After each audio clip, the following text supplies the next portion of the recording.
The Volga, celebrated in fable and song. It's Russia's largest river. The Volga is vital to the lives of the fishermen living along its banks. And it's the task of this special force of river police to monitor their activities and make sure they don't fall foul of the law. Fishing has always been under strict state control here. And in Soviet times, the Volga fishermen had the monopoly on the lucrative trade of sturgeon fishing and caviar production. With the dissolution of the Communist Empire, those boom years are over. Now it's the time of the independent capitalist entrepreneur. And every night, the river police round up illegal fishermen. Thousands of meters of the poachers' makeshift tackle clog up the river's waters as they flow into the Caspian Sea. The maximum catch of sturgeon permitted by law to all the countries bordering the Caspian is 900 tons. Russia's share of that is 560 tons. But this year they've reached only 30% of the quota.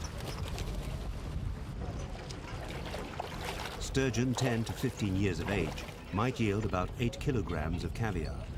But these days the maximum age of most fish caught is only about 6 or 7 years. The reason, according to experts, is the deteriorating ecology of the Volga, as well as the large-scale poaching activities. For many of those left without work by the hard times in Russia, poaching on the river has become a way of life. And the dramatic drop in the sturgeon population of the Volga has now reached catastrophic levels. The annual harvest no longer meets the demand for export, and commercial fishermen are worried. The yields have been worse and worse in recent years. It's a decline which is particularly noticeable to some of the older fishermen who've worked here for decades. Nikolai Caviar has been fishing on the Volga for 30 years. He believes there's a real problem now. Очень плохо. It's bad. В общем, We haven't got a третья часть third нет, of what we got last year. третья часть нет.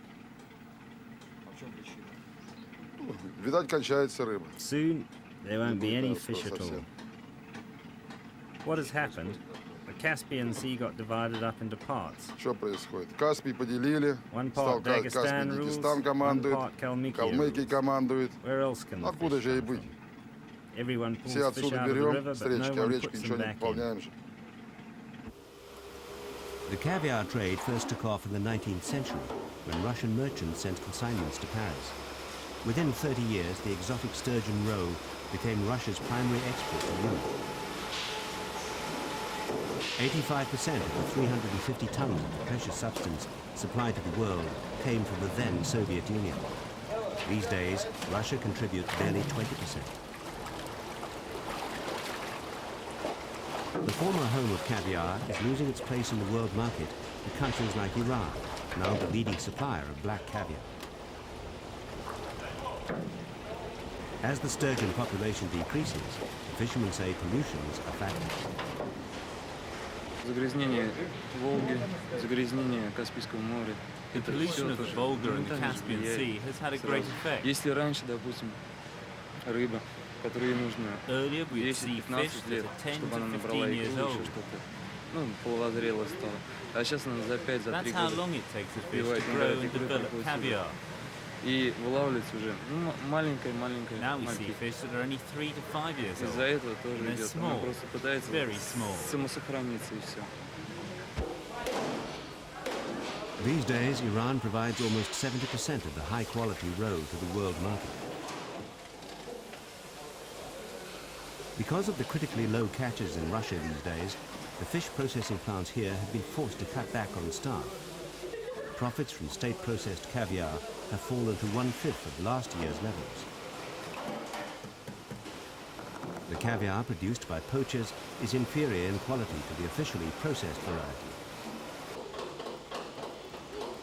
The low-grade product is now being dumped onto the market in the West, giving Russian roe a bad name.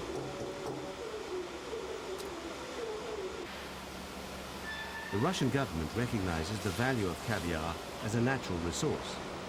In the West, even the smallest quantities are worth hundreds of US dollars.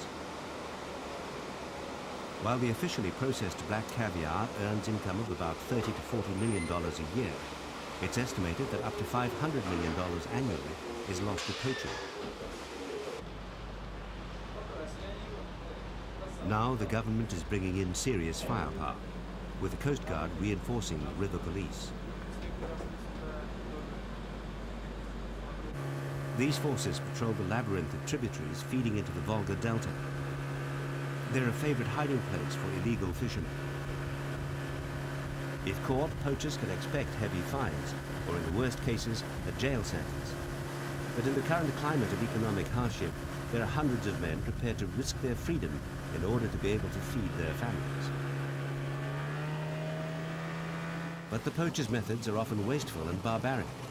In many cases, they're only interested in the haul of caviar, tossing out the less valuable meat from the sturgeon itself.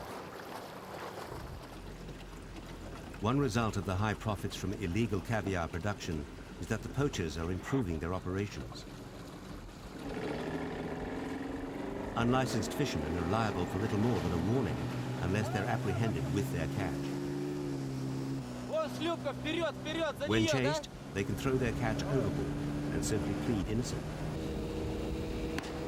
But even with the risk of a prison sentence, the rewards are attractive and the odds still favor the criminals. One of the river policemen, Vladimir Yitsky, believes that their quarry has the advantage over them these days. They were always afraid, but now their equipment is much better. You know that caviar and sturgeon are very expensive. For the money that they bring in, the poachers can afford the best equipment available. Naturally, they're poaching and buying what they want. But these recently captured transgressors are just poor fishermen, part of the lower class of poaching. We don't ever see the product. We take it and sell it to middlemen so that we don't eat it. The most important thing for us is to have 100 rubles so we can buy a loaf of bread, milk, butter and some kolbasa. That's it. That's what a kilogram of caviar gets for us. Every day, the river police trawl the Volga for the improvised system of nets that are used. Most often, the poachers themselves are interested observers. They live in the tiny communities dotted along the river banks.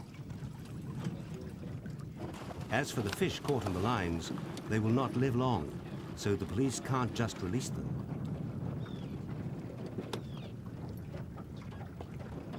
The temptation to try for the rewards that illegal fishing can bring is great in these impoverished villages along the Volga. They see it as the last chance of survival for themselves and their families.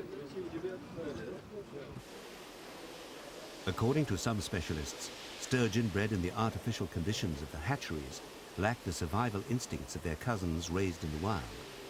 But the fish breeders remain confident of the demand for their product. If there were no predators on the river, in 5 to 10 years, the Caspian Sea and Volga River would overflow with fish, because our fish hatchery releases enough sturgeon. We're ready to produce the maximum amount of fish.